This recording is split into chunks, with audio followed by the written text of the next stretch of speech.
Selamat pagi, jemaat yang dikasihi oleh Tuhan Yesus. Di tengah situasi seperti ini, kami menyadari banyak dari antara kita yang bergumul dengan darurat COVID. Bahkan kita harus isolasi mandiri. Tapi biarlah situasi kondisi seperti ini tidak membuat kita lemah ataupun undur di dalam beribadah. Oleh karena itu, marilah kita bersama-sama saat ini datang beribadah dengan satu kesukacitaan, dengan satu ucapan syukur, karena Tuhan masih perkenankan kita bisa beribadah pada pagi hari ini. Kami sangat menyambut dengan sukacita dan penuh ucapan syukur buat kita yang beribadah secara online, dimanapun Bapak Ibu berada pada saat ini. Firman Tuhan pada ibadah hari ini disampaikan oleh Pendeta Denny Olden France dengan tema Perjamuan Kudus Tuhan. Pada kesempatan ibadah ini juga kita akan mengadakan sakramen perjamuan kudus yang hanya diadakan satu kali di kebaktian yang jam 8 ini. Karena itu mari kita siapkan segala sesuatunya, terutama roti dan anggur boleh disiapkan supaya nanti kita dalam beribadah lebih siap waktu kita masuk dalam perjamuan kudus. Pada kesempatan ini juga majelis mengucapkan terima kasih buat segenap pelayan ibadah, baik pelayan musik, liturgis, maupun juga tim multimedia dan semua yang terlibat dalam ibadah pada hari ini. Tuhan memberkati pelayanan kita bersama. Berikut kami sampaikan penekanan warta jemaat pada hari ini. Yang pertama terkait dengan ketetapan pemerintah PPKM darurat COVID yang berlaku tanggal 3 sampai 20 Juli 2021, maka kami meniadakan setiap aktivitas di lingkungan Jemaat Gereja Kristus Ketapang selain untuk keperluan ibadah online seperti ini. Jadi harap jemaat, para pengurus, aktivis memaklumi kondisi ini, dan jika memerlukan pelayanan gereja silakan menghubungi lewat nomor WhatsApp gereja yang tercantum di slide.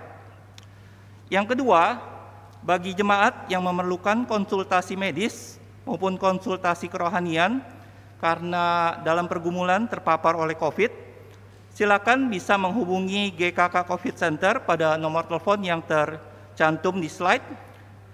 Dan biarlah kita juga boleh mematuhi peraturan PPKM darurat ini dengan terus menjaga prokes supaya rantai penyebaran COVID-19 ini bisa kita putus. Yang ketiga, ibadah Yod Gereja Kristus Ketapang diadakan setiap hari Minggu yang pertama dan Minggu yang ketiga melalui platform Zoom. Badan Pengurus Bagian Remaja dan Pemuda mengundang saudara-saudara yang berusia 16 sampai 25 tahun untuk ikut di dalam ibadah ini, khususnya pada minggu ini tanggal 4 Juli jam 10.30 dengan tema Me and Social Media. Yang keempat, kami sangat mengharapkan kehadiran Bapak Ibu untuk ikut berdoa bersama dengan jemaat, rohaniwan, dan seluruh pengurus aktivis di dalam persekutuan doa online setiap hari Rabu pukul 8 malam. Dengan platform Zoom seperti ID yang tertera dan passcode-nya, kami sangat menantikan kehadiran Bapak Ibu untuk mari kita berdoa bersama-sama melewati situasi yang tidak mudah ini dan kita bisa bersama-sama membawanya kepada Tuhan. Yang terakhir, ada satu berita duka cita, telah meninggal dunia Bapak Markus Nahiman pada hari Kamis 1 Juli, dan jenazah akan dikremasi besok hari Senin tanggal 5 jam 3 di krematorium Oasis. Dengan ini majelis jemaat menyatakan turut berbelasungkawa yang sedalamnya, penghiburan dan damai sejahtera dari Tuhan Yesus kiranya ada beserta dengan seluruh keluarga yang ditinggalkan. Demikian penekanan warta, dan diharapkan Bapak Ibu saudara sekalian terus mengikuti informasi perkembangan kehidupan bergereja kita lewat apps yang ada di sini, yang tertera di slide, ataupun juga bisa website ataupun di Instagram.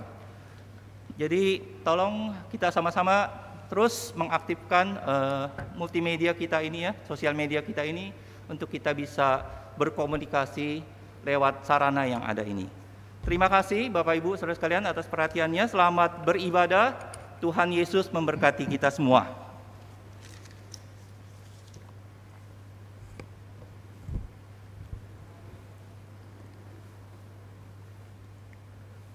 Shalom Bapak Ibu jemaat yang dikasihi Tuhan.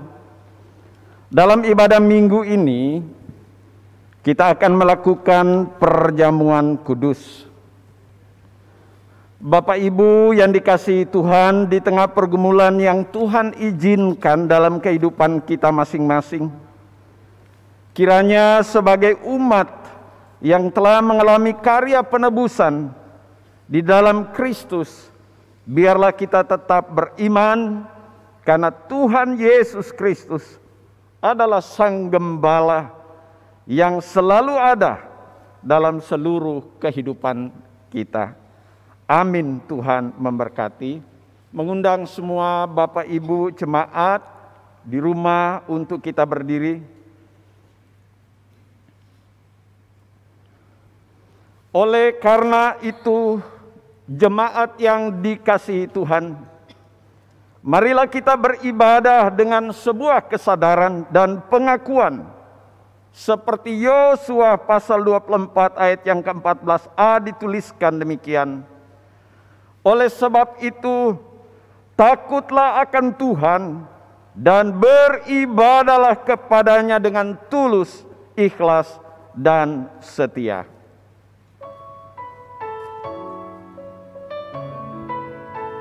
Sucilah Dia penuh kemuliaannya.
Pertolongan kita dalam ibadah ini ialah dari Tuhan yang menjadikan langit dan bumi, yang tetap setia untuk selama-lamanya dan tidak meninggalkan perbuatan tangannya.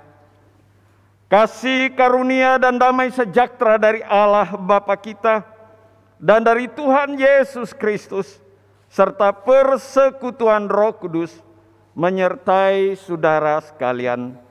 Amin.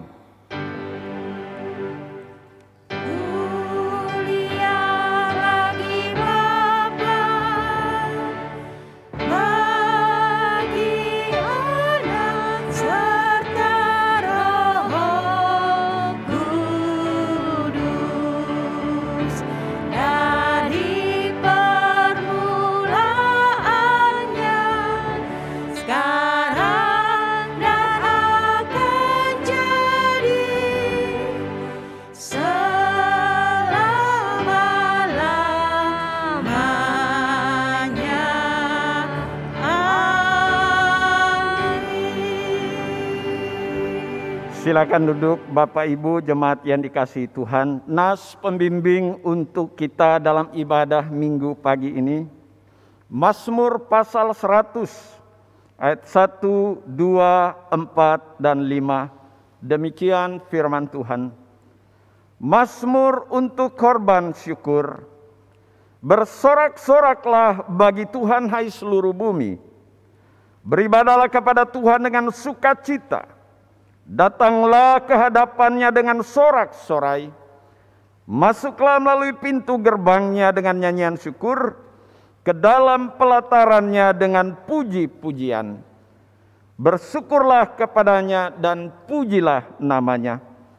Sebab Tuhan itu baik, kasih setianya untuk selama-lamanya, dan kesetiaannya tetap turun-temurun. Amin. Di tengah-tengah situasi yang aman adalah masa yang mudah untuk kita memuji Tuhan. Tetapi biarlah dengan hati yang penuh iman kita boleh menaikkan syukur kepada Tuhan, karena di dalam pujian itu Allah bertahta. Mari jemaat yang dikasihi Tuhan, mari kita bernyanyi dengan hati yang bersyukur untuk memuji Tuhan. Oh giranglah, oh giranglah.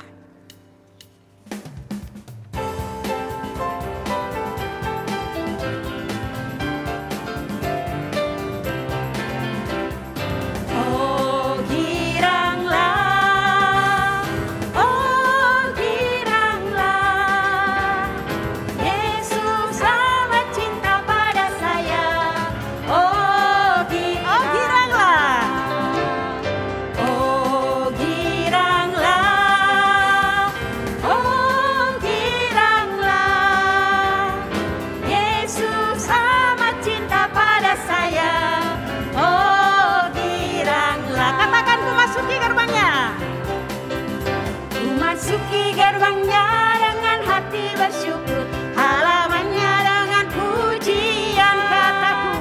Kataku hari ini harinya Tuhan, ku bersuka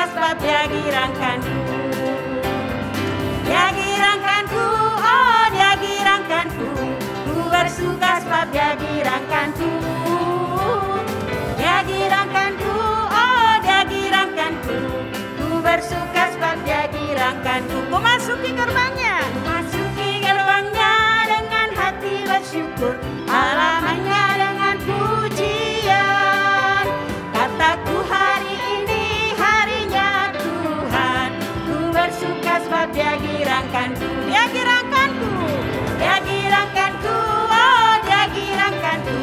Ku bersuka sebab Dia girangkanku. Dia girangkanku, oh Dia girangkanku. Bersuka sebab Dia girangkanku. Angkat tanganmu, tepuk tangan. Dia girangkanku, oh Dia girangkanku. Ku bersuka sebab Dia girangkanku. Dia girangkanku, oh Dia girangkanku. Ku bersuka sebab Dia girangkanku. Dia girangkanku, Dia girangkanku, oh Dia girangkanku. Ku bersuka sebab Dia girangkanku. Dia girangkanku, oh Dia girangkanku. Ku bersuka sebab Dia girangkanku. Ku bersuka sebab Dia girangkanku. Ku bersuka sebab Dia girangkanku. Iya, Tuhanlah yang menjadi sumber kegirangan kita. Sukacita, situasi, kondisi yang tidak mempengaruhi kita, yang hati kita yang tetap menyembah Tuhan.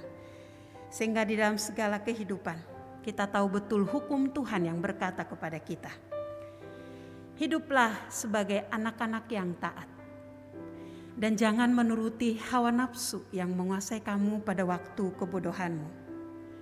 Tetapi hendaklah kamu menjadi kudus di dalam seluruh hidupmu, sama seperti Dia yang kudus, yang telah memanggil kamu. Sebab ada tertulis, kuduslah kamu, sebab aku kudus. Mari jemaat yang dikasihi oleh Tuhan, ketika Tuhan berkata kuduslah, apakah kita sudah betul-betul hidup taat dan setia? Kita tahu apa yang kita lakukan, pikirkan. Mari kita mohon ampun di hadapannya. Mari kita mengakui segala dosa kita. Walau tidak mudah, tapi apakah di tengah-tengah penderitaan, di tengah-tengah tangisan kita tetap mempercayai Dia, bahwa Dia Tuhan yang baik dalam hidup kita. Jemaat yang dikasihi Tuhan, mari kita bersama-sama menaikkan doa pengakuan dosa. Bapa kami yang baik, Bapa yang kami sembah di dalam nama Tuhan Yesus, bersama-sama dengan segenap jemaat-Mu, kami datang menghampiri hadirat-Mu yang kudus. Dengan penuh rasa sesal dan malu, kami mengaku kamilah orang-orang berdosa yang telah menyakiti hati Tuhan dan juga sesama kami. Oleh karena itu, dalam ibadah ini kami mengaku kami melakukan hal yang tidak berkenan kepada Tuhan melalui perkataan kami, perbuatan kami, bahkan pikiran kami. Oleh karena itu, ya Allah Bapa kami memohon kasihanilah kami orang berdosa ini, dan ampunilah kami menurut kasih sayang-Mu yang besar kepada kami. Inilah doa pengakuan dosa yang kami naikkan kepada Allah Bapa di dalam nama Juru Selamat kami, Tuhan kami, Yesus Kristus. Amin. Mengundang semua jemaat Tuhan berdiri. Bagi saudara yang telah mengaku segala dosa dan kejahatannya di hadapan Tuhan dan sungguh-sungguh bertobat, dengarkanlah berita anugerah pengampunan seperti yang tertulis dalam kitab Mazmur 103 ayat 8, 10 sampai 12. Demikian sabda Tuhan. Tuhan adalah penyayang dan pengasih, panjang sabar dan berlimpah kasih setia. Tidak dilakukannya kepada kita setimpal dengan dosa kita, dan tidak dibalaskannya kepada kita setimpal dengan dosa kita, setimpal dengan kesalahan kita. Tetapi setinggi langit di atas bumi, demikian besarnya kasih-Nya atas orang-orang yang takut akan Dia. Sejauh timur dari barat, demikianlah dijauhkannya daripada kita pelanggaran kita. Berdasarkan firman Tuhan ini, maka sebagai hamba Yesus Kristus, saya memberitakan bahwa pengampunan dosa telah berlaku bagi kita dalam nama Bapa dan Anak dan Roh Kudus. Amin. Syukur kepada Allah untuk kasih dan anugerah-Nya yang besar kepada kita. Mari jemaat yang dikasihi Tuhan, kita memberikan salam kepada kiri dan kanan atau di keluarga kita masing-masing sebagai sebuah salam damai. Karena Tuhan sudah mengampuni kita, sehingga hati kita memujinya dengan riang. Kami puji dengan riang.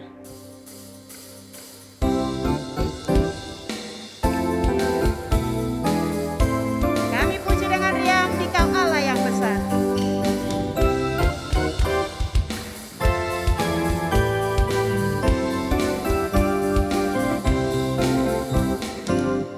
Kami puji dengan riang Dikau Allah yang besar, bagai bunga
Kita sungguh bersyukur Tuhan selalu mengampuni kita, memberikan kita kesempatan, dan rahmat-Nya selalu baru setiap pagi kepada setiap kita. Jemaat yang dikasihi Tuhan, silakan duduk. Mari kita persiapkan hati kita untuk mendengarkan kebenaran firman Tuhan. Mari kita nyanyikan pujian, bersabdalah ya Yesus.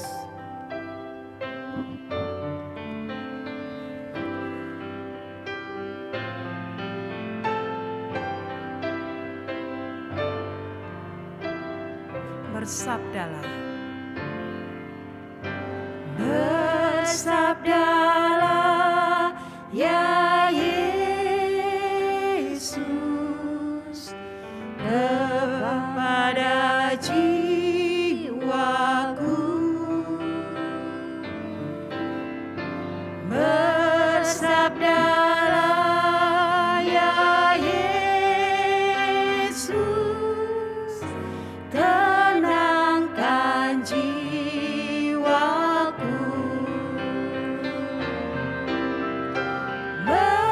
Bersabdalah, oh bersabdalah,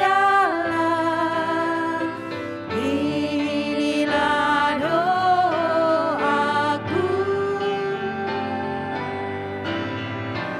Ku menyerah kepadamu, bersabdalah sekarang.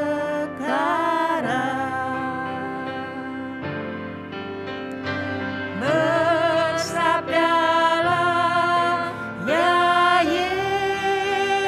Yesus, ku serah diriku. Bersabdalah ya Yesus, ku jadi milikmu. Bersabdalah. Bersabdalah, oh bersabdalah, inilah doaku. Ku menyerah kepadamu, bersabdalah sekarang. Bersabdalah. Bersabdalah, oh bersabdalah, inilah doaku. Ku menyerah kepadamu, bersabdalah sekarang.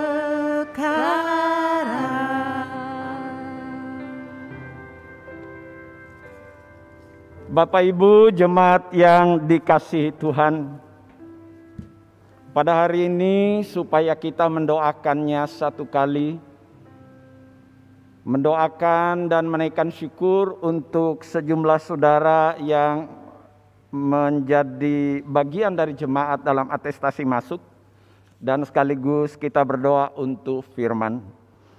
Oleh karena itu Bapak Ibu segenap jemaat Tuhan, pada hari ini ada dua saudara yang masuk atau atestasi masuk ke Gereja Kristus Ketapang, dan saya memanggil nama-nama ini.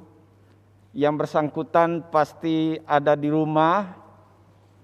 Yang pertama ialah Ibu Afia Magdalena Reviali. Yang kedua ialah Saudari Siska Harun. Pada hari ini dalam ibadah segenap majelis jemaat bersama dengan jemaat Gereja Kristus Ketapang mengucapkan selamat datang kepada kedua saudari kita dan selamat bergabung dalam berbagai kegiatan persekutuan, kesaksian, dan pelayanan di Gereja Kristus Ketapang. Dan kepada kedua anggota jemaat yang baru diperkenalkan pada hari ini, sekali lagi kami mengucapkan selamat datang, selamat bergabung dengan seluruh bagian dalam kehidupan pelayanan Gereja Kristus Ketapang. Bapak Ibu, saya mengajak kita semua yang di rumah, kita berdoa bersama-sama. Bapa kami mengucap syukur karena dalam ibadah online pada hari ini ada dua saudari kami yang juga atestasi masuk ke Gereja Kristus Ketapang. Kami menaikkan syukur bersama-sama dengan jemaat-Mu untuk Ibu Afia Magdalena Riviali, untuk saudari kami Siska Harun, yang pada hari ini diterima bersama-sama dalam persekutuan jemaat-Mu sebagai bagian dari persekutuan jemaat Gereja Kristus Ketapang.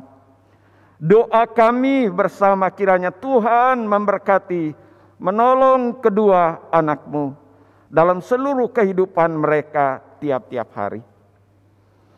Tibalah waktunya juga bagi kami bersama-sama akan membaca Alkitab firman Tuhan. Kami rindu lagi Tuhan menyapa kami dengan kebenaran yang tertulis dalam kitab suci ini. Dan biarlah Roh Kudus menolong kami, menuntun kami, berkata-kata di hati tiap-tiap kami ketika kami membaca, merenungkan bagian firman Tuhan ini. Kami sangat menyadari ketika kami membaca, merenungkan firman, mendengarkan benih firman yang ditaburkan, ada kuasa lain, ada pikiran sia-sia, ada roh lain yang mencoba mengambil benih firman dari kami. Karena itu dengan iman kami menolak dalam nama Yesus Tuhan kami. Kami hanya rindu roh Tuhan berkata-kata seluas-luasnya di dalam hati tiap-tiap kami.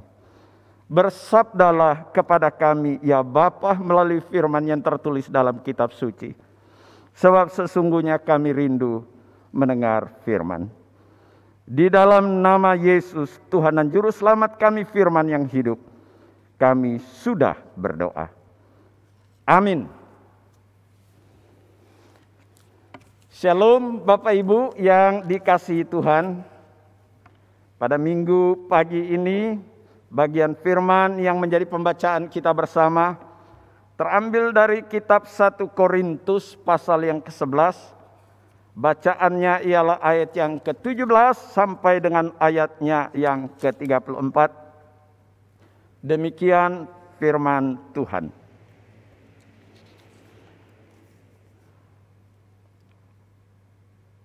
Dalam peraturan-peraturan yang berikut, aku tidak dapat memuji kamu, sebab pertemuan-pertemuanmu tidak mendatangkan kebaikan, tetapi mendatangkan keburukan.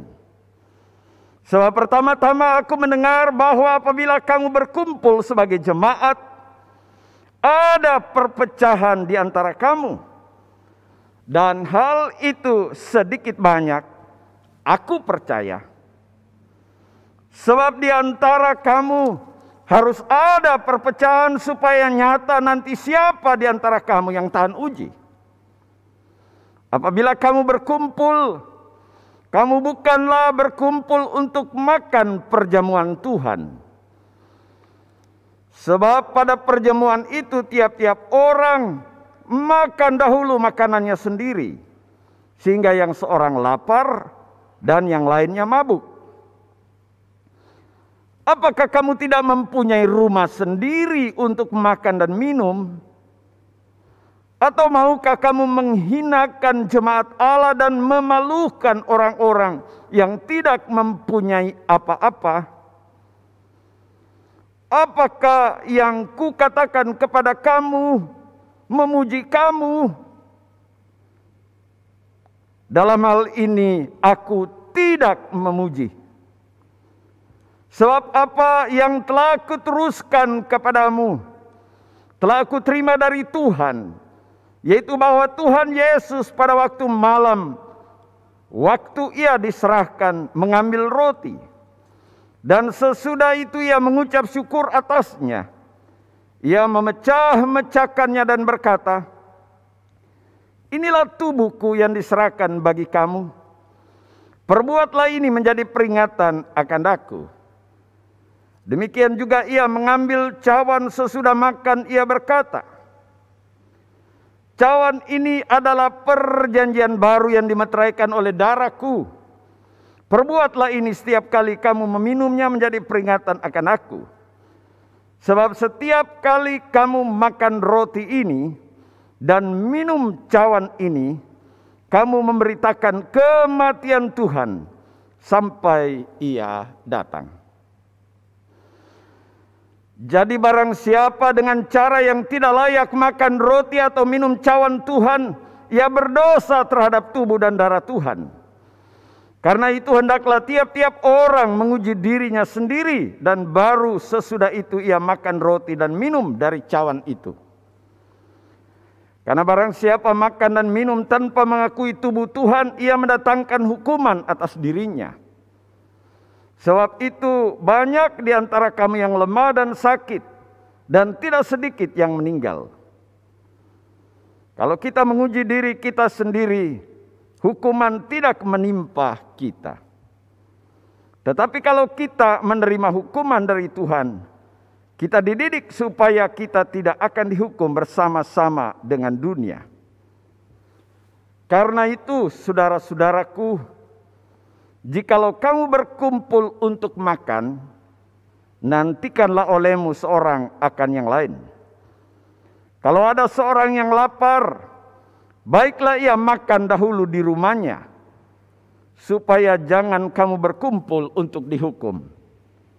Hal-hal yang lain akan kuatur kalau aku datang. Sedemikian jauh pembacaan Alkitab firman Tuhan. Yang berbahagia ialah Bapak Ibu jemaat yang dikasihi Tuhan, yang mendengarkan firman dan yang memeliharanya dalam kehidupan sehari-hari. Bapak Ibu, tema yang ditetapkan oleh Sinode Gereja Kristus pada hari ini ialah perjamuan kudus Tuhan. Tentu tema ini dibangun berdasarkan teks yang telah dibacakan bagi kita pada hari ini. Nah Bapak Ibu, sebelum lebih jauh kita meneliti apa yang dikatakan oleh Alkitab firman Tuhan, maka baiklah kita memperhatikan sedikit apa yang menjadi persoalan yang muncul dalam latar belakang dari teks ini. 1 Korintus pasal 17 sampai dengan Korintus pasal yang ke-11 ayat 17 sampai dengan ayat yang ke-34. Bapak Ibu yang dikasihi Tuhan, sedikit kita memperhatikan latar belakang dari teks ini. Kalau kita membaca ayat yang ke-17, 18, 19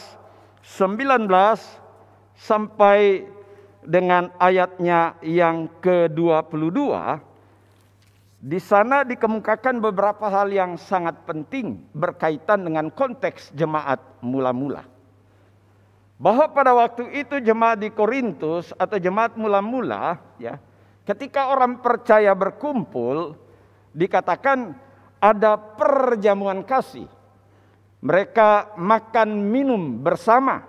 Itu dikemukakan dalam ayat 17, 18, 19, 20, 22, bahkan di ayatnya yang ke-33.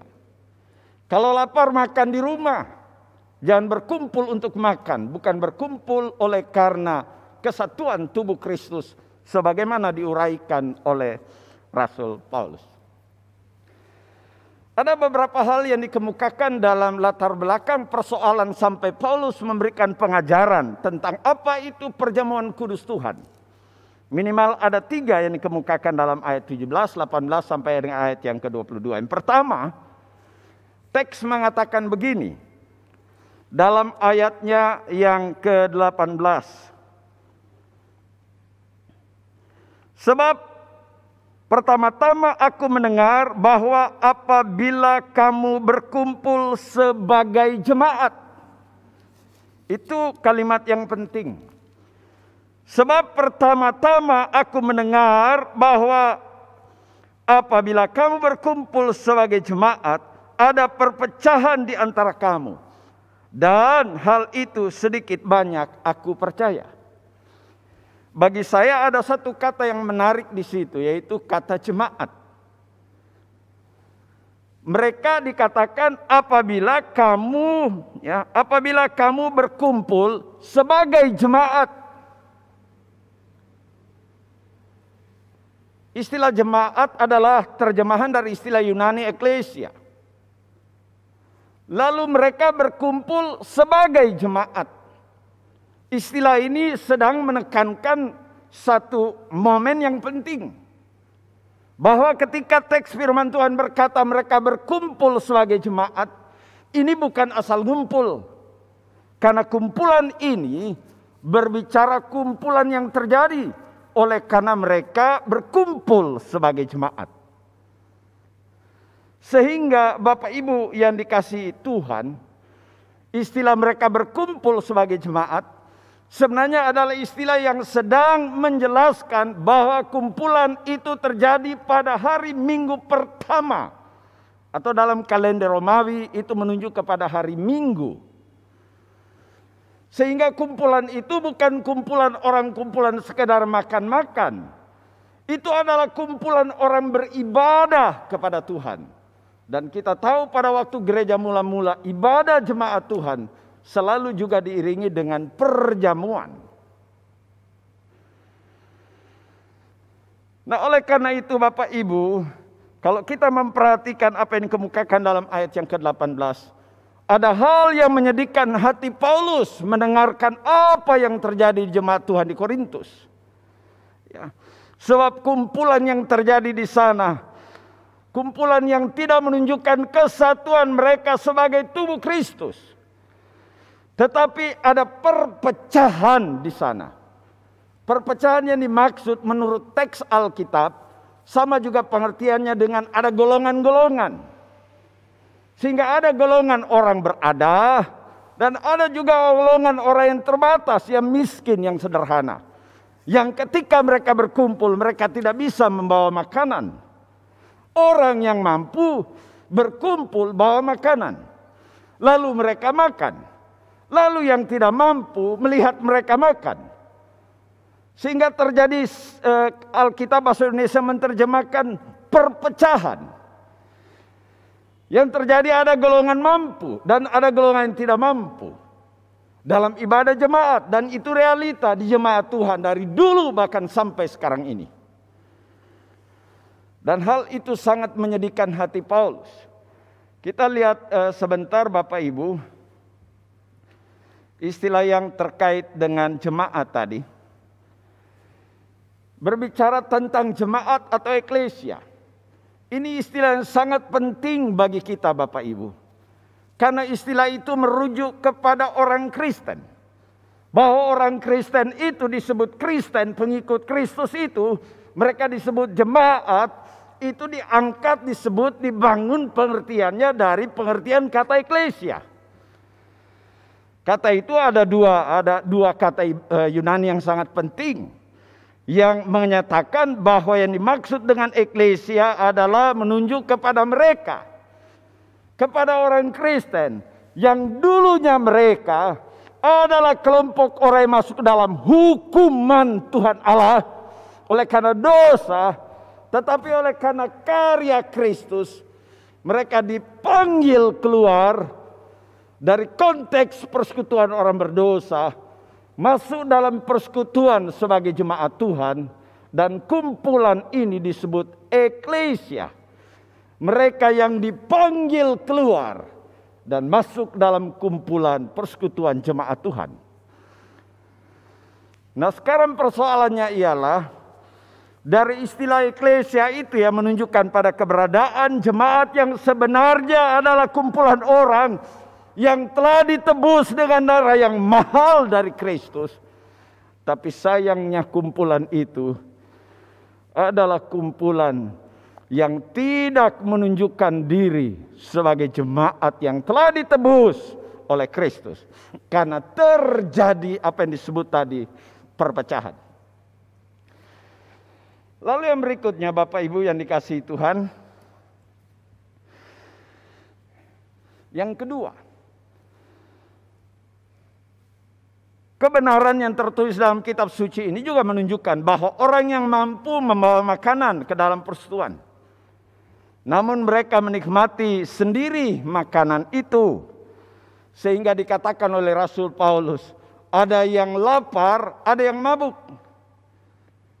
Paulus menggunakan kata mabuk, bukan kenyang.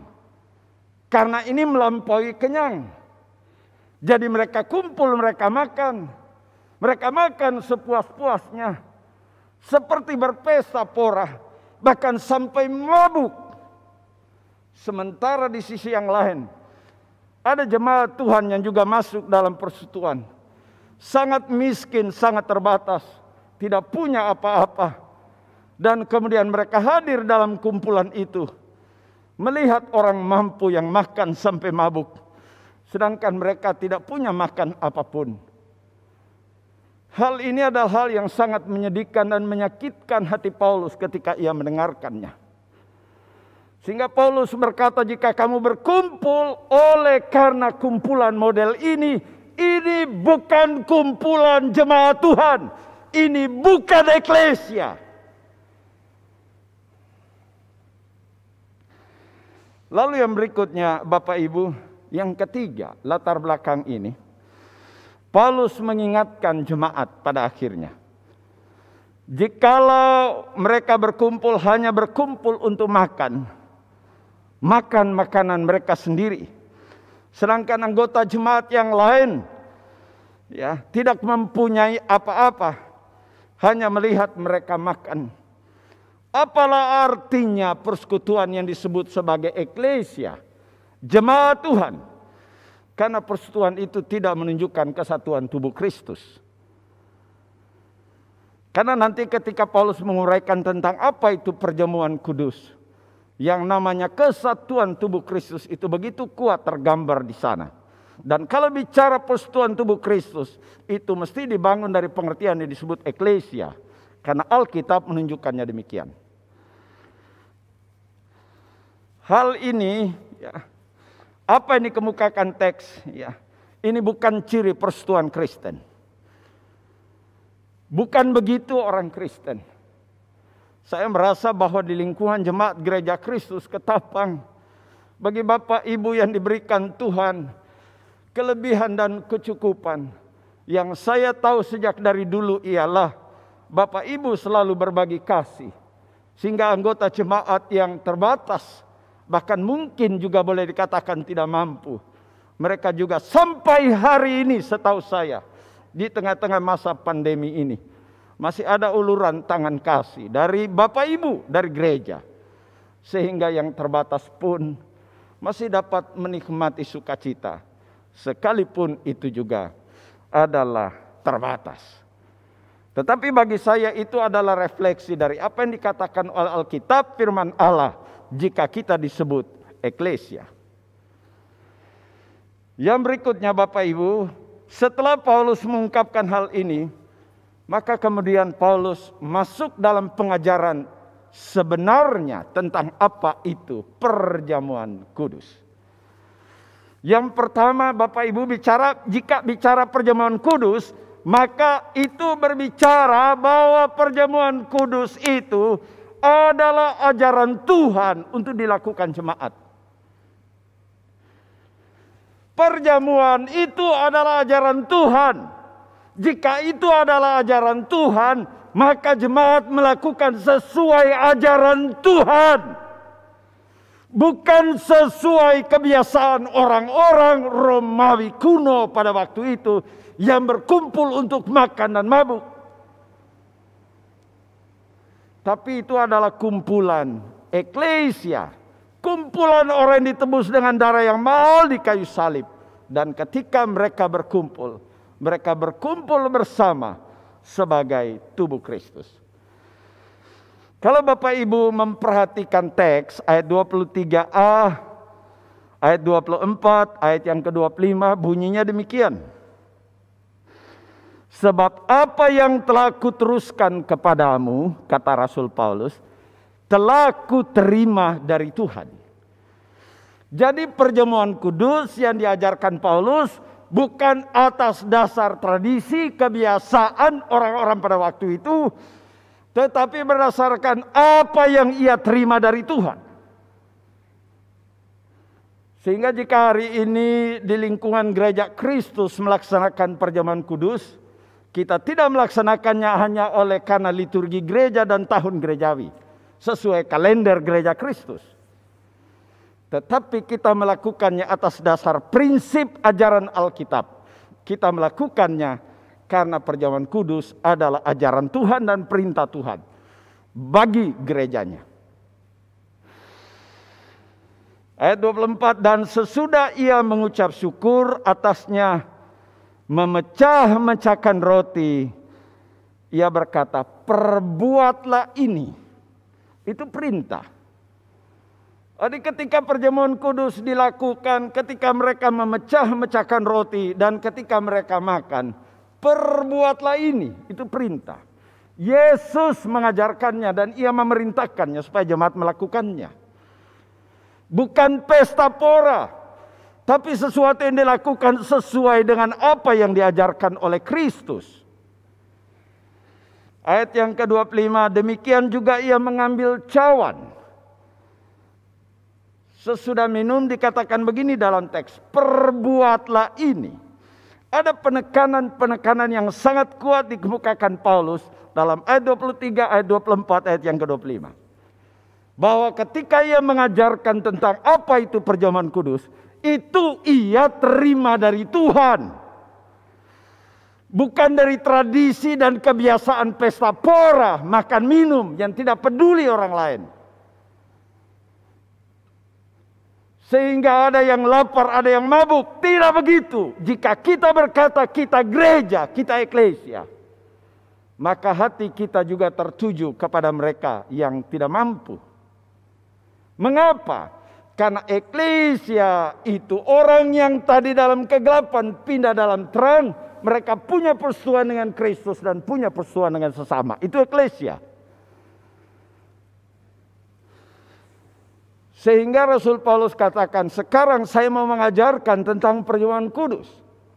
Perjamuan kudus itu dilakukan oleh gereja karena itu perintah dari Kristus. Dan itu juga ajaran dari Kristus. Nah, oleh karena itu Bapak Ibu, jika hari ini kita melakukannya oleh karena Kristus memerintahkannya. Dan kita melakukannya karena Kristus mengajarkan kita. Supaya kita paham, mengerti. Bukan hanya soal makan minum roti. Tapi persekutuan dengan Kristus. Dan persekutuan dengan sesama. Kepedulian terhadap sesama anak-anak Tuhan.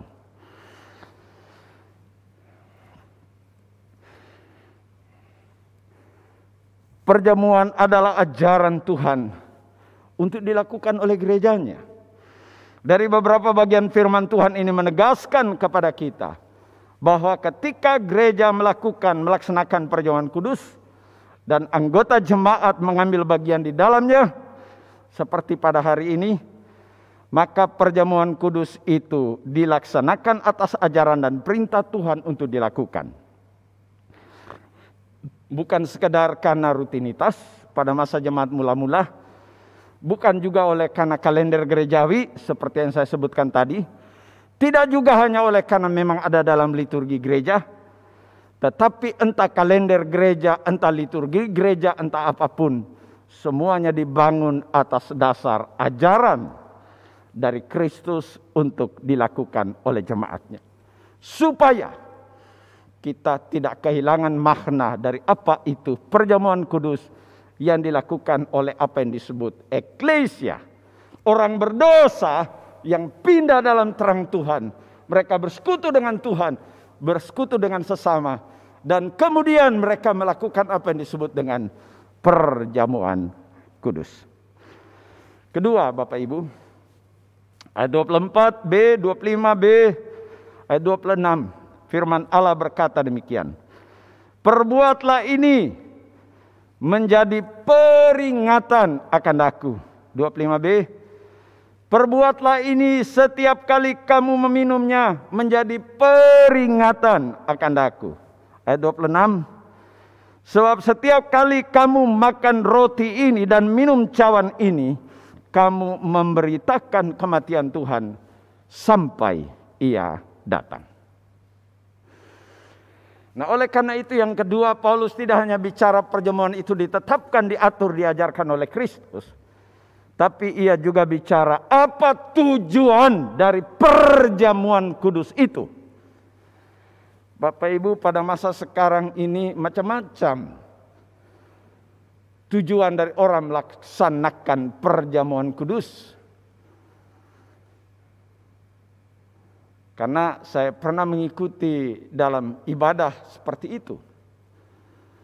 Tetapi bagi kita melaksanakan perjamuan kudus dalam tujuan yang diajarkan oleh Kristus. Menjadi peringatan akan aku. 2 kali ditekankan ketika makan roti menjadi peringatan akan aku. Ketika mereka meminum cawan itu dikatakan, itu pun menjadi peringatan akan aku. Lalu mengingat Kristus ini, apa yang diingat? Lalu ayat yang ke-26 dikatakan, sebab setiap kali kamu makan roti dan minum cawan ini, kamu memberitakan kematian Tuhan sampai Ia datang. Bagi kita teks ini dengan sangat tegas menyatakan bahwa pelaksanaan perjamuan kudus bukan hanya sekedar jemaat Tuhan berkumpul dan makan minum, tetapi ada makna yang sangat penting yang diajarkan, bahwa jemaat Tuhan terikat dalam persekutuan dengan Kristus dan dalam kebersamaan sebagai jemaat Tuhan. Bukan persekutuan oleh dan karena makanan, tapi persekutuan oleh dan karena Kristus. Karena Kristuslah maka jemaat Tuhan berkumpul. Lalu kebenaran ini juga sedang mengajarkan bahwa sebagai bagian dari persekutuan jemaat Tuhan, maka ketika kita melaksanakan perjamuan kudus, Bapak Ibu, baik Bapak Ibu yang di rumah hari ini mengikuti ibadah kita, maka ketika kita melakukannya, sebenarnya menurut apa yang dikatakan teks, itu juga adalah bagian dari pengakuan dan juga penyataan iman kepada dunia ini bahwa kita adalah jemaat Tuhan yang telah menerima penebusan di kayu salib. Karena disaliblah Kristus, menyerahkan dirinya, dan ia terpaku di sana, mencurahkan darahnya untuk orang berdosa, supaya olehnya kita diselamatkan. Dan kita yang terpisah dengan Allah, yang rusak dengan sesama, dipulihkan oleh karena karya salib. Sehingga ketika kita melaksanakan perjamuan kudus hari ini, kita diingatkan bahwa itu terjadi hanya oleh karena Tuhan Yesus yang telah menebus kita orang berdosa dan melayakkan kita ada dalam persekutuan dengan Tuhan, persekutuan dengan sesama. Kenapa? Karena jemaat Tuhan adalah tubuh Kristus. Tidak mungkin jemaat terpisah dari Kristus. Lalu yang berikutnya, teks itu dari ayat yang kita lihat tadi, itu juga sekaligus membicarakan ketika jemaat Tuhan ambil bagian dalam perjamuan kudus, maka sesungguhnya itu juga adalah kesaksian iman. Itulah sebabnya ayat yang ke-26 tadi dikatakan dalam bacaan kita, sebab tiap kali kamu makan roti dan minum cawan ini, kamu memberitakan kematian Tuhan sampai Ia datang. Jadi sampai Kristus datang kedua kali, Gereja Tuhan dimanapun ia berada, di segala tempat dan di segala abad, ia melaksanakan perjamuan kudus dengan pengertian, dengan makna seperti yang diajarkan oleh Yesus. Lalu yang berikutnya Bapak Ibu yang dikasihi Tuhan, yang terakhir, yang ketiga. Kalau kita memperhatikan ayat 27 sampai dengan ayat yang terakhir dalam bacaan kita, ya, sampai ayat yang ke-34, maka jelas bagi kita ketika gereja melaksanakan perjamuan kudus itu harus dilakukan dengan cara yang benar. Sebab Alkitab menyatakan dengan sangat jelas kepada kita Bapak Ibu dari ayat 27, jadi barang siapa dengan cara yang tidak layak makan roti dan minum cawan Tuhan, ia berdosa terhadap tubuh dan darah Tuhan. Karena itu hendaklah tiap-tiap orang menguji dirinya sendiri, dan barulah sudah itu ia makan roti dan minum cawan itu. Bapak Ibu, mengapa jemaat Tuhan pada masa-masa yang lampau mempersiapkan diri, hati, pikiran dengan sangat serius, jika pada minggu itu mereka mengambil bagian dalam perjamuan kudus? Bapak Ibu, saya masih ingat di kampung ketika masih kecil, jika diumumkan oleh gereja pada 2-3 minggu ke depan ada perjamuan kudus, maka saya tahu persis papa dan mama saya menyiapkan dirinya. Sehingga seringkali anak-anak yang suka nakal dan buat macam-macam seringkali melakukannya pada minggu-minggu itu. Oleh karena seringkali papa mama itu tidak dapat marah karena dia sedang mempersiapkan dirinya. Seperti itu kelihatannya secara lahiriah. Tetapi sebenarnya itu adalah refleksi dari apa yang di dalam hati, supaya jangan sampai terjadi seperti yang dikatakan oleh firman. Seolah-olah perjamuan kudus biasa saja karena itu ada dalam liturgi gereja. Tapi Paulus berkata, ketika jemaat Tuhan melakukan perjamuan kudus, lakukanlah dengan cara yang benar. Ketika bicara cara yang benar, ini bukan hanya bicara soal runtut A, B, C, D, tapi bicara hati yang benar. Bagaimana hati yang benar? Hati yang benar terjadi karena dibenarkan oleh Kristus yang mati di kayu salib. Artinya orang Kristen, orang yang disebut eklesia, yang pindah dari gelap kepada terang Tuhan, adalah orang yang sebenarnya dapat merefleksikan kebenaran itu, mewujud keluar dan dilihat oleh orang lain. Sehingga ketika mereka melaksanakan perjamuan kudus, bukan berkumpul untuk makan-makan, kenyang, mabuk, yang lain lapar, tapi mereka melakukannya karena mereka mengingat Tuhan yang telah mati tersalib, menebus mereka dari kutuk dosa, memanggil mereka dalam persekutuan sebagai jemaat Tuhan. Nah, oleh karena itu Bapak Ibu yang dikasihi Tuhan, jika hari ini kita melaksanakan perjamuan kudus, maka kita melaksanakannya sesuai dengan apa yang diajarkan Tuhan. Kiranya Tuhan Yesus memberkati kita. Mari kita berdoa.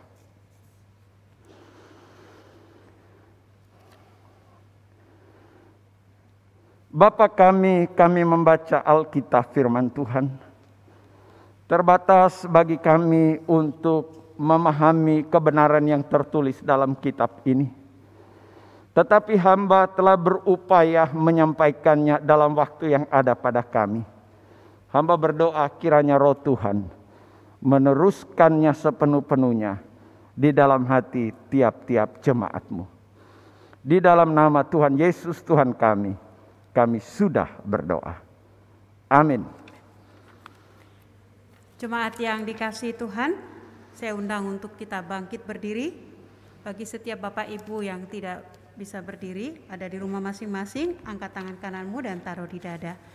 Bersama dengan gereja dari segala abad dan tempat, marilah kita mengikrarkan pengakuan iman percaya kita sesuai dengan pengakuan iman rasuli yang berkata, Aku percaya kepada Allah, Bapa yang Maha Kuasa, Khalik langit dan bumi, dan kepada Yesus Kristus, anaknya yang tunggal Tuhan kita, yang dikandung daripada Roh Kudus, lahir dari anak darah Maria, yang menderita di bawah pemerintahan Pontius Pilatus, disalibkan, mati dan dikuburkan, turun ke dalam kerajaan maut, pada hari yang ketiga bangkit pula dari antara orang mati, naik ke surga, duduk di sebelah kanan Allah, Bapa yang Maha Kuasa, dan akan datang dari sana untuk menghakimi orang yang hidup dan yang mati.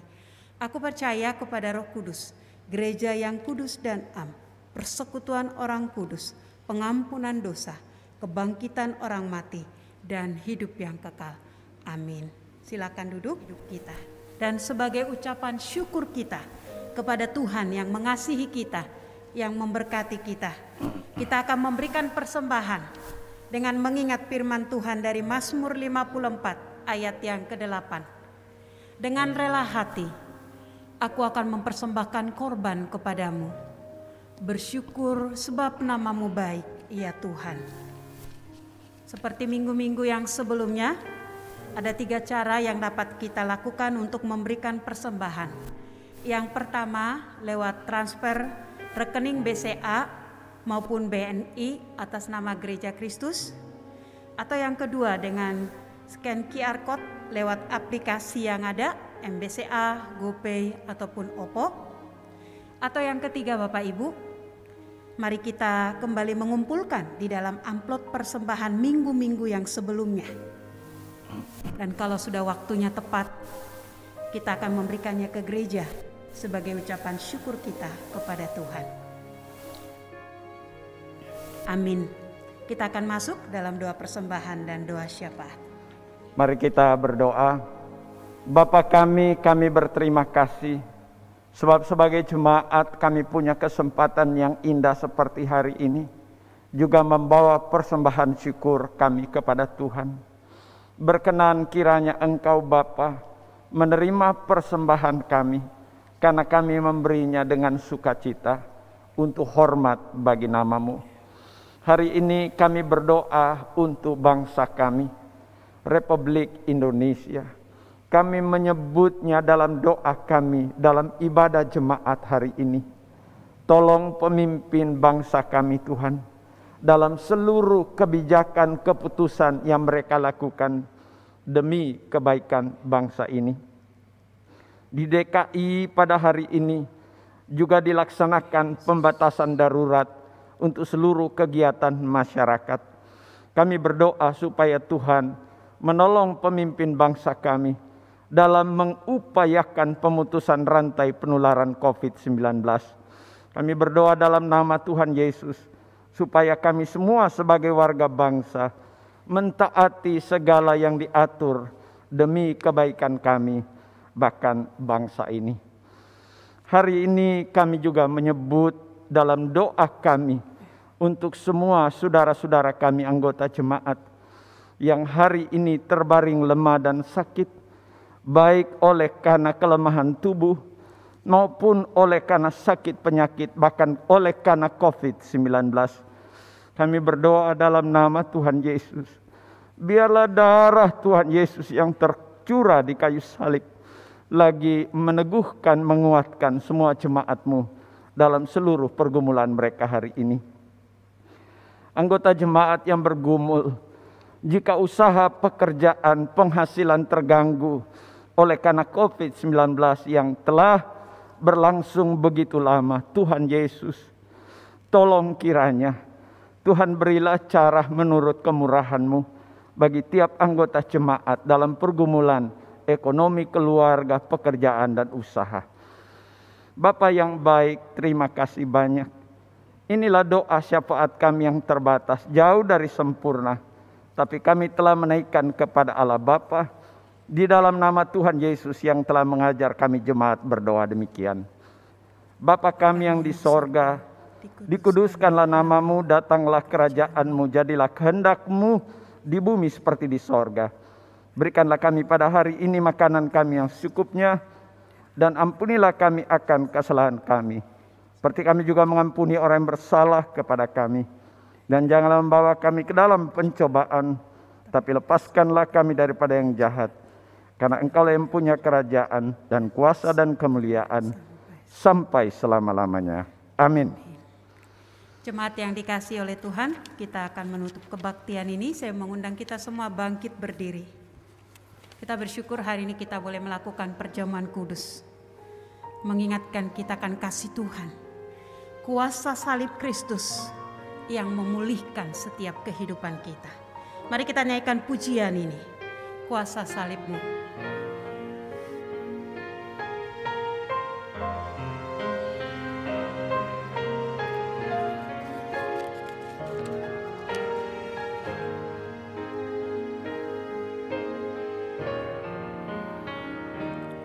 Ada tempat yang mulia, anugerah-Mu tercurah, Kau berikan hidup-Mu sebagai ganti dosaku. Lebih dari yang kukira pengampunannya. Lebih dari yang kukira pengampunan yang kuterima, kasih Yesus yang abadi mengalir di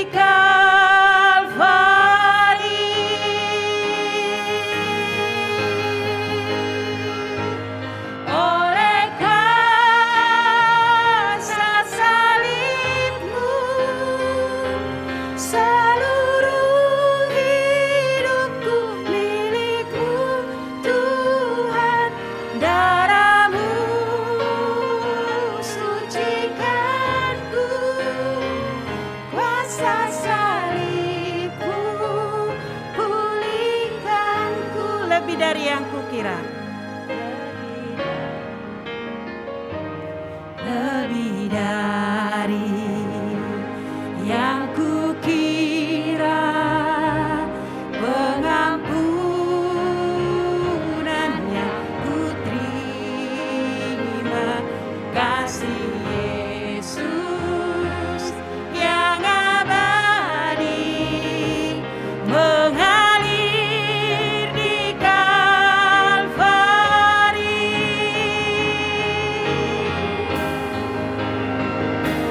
Oleh karena salib-Mu, seluruh hidupku milik-Mu Tuhan. Darah-Mu sucikanku, kuasa salib-Mu pulihkanku.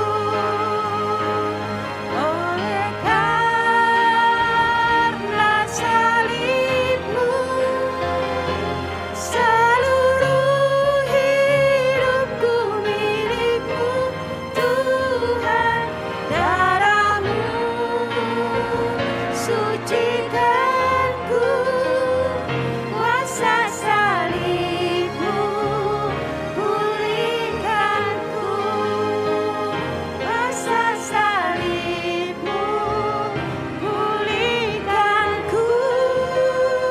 Kuasa salib-Mu pulihkanku.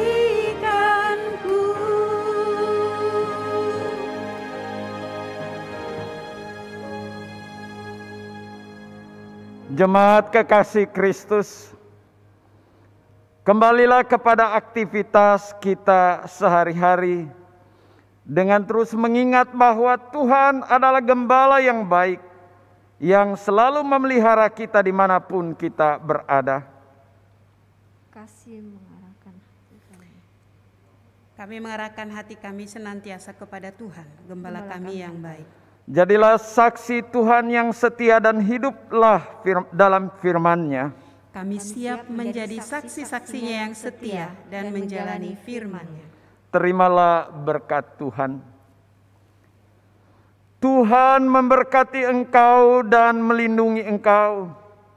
Tuhan menyinari engkau dengan wajah-Nya dan memberi engkau kasih karunia. Tuhan menghadapkan wajah-Nya kepadamu dan memberi engkau damai sejahtera. Amin.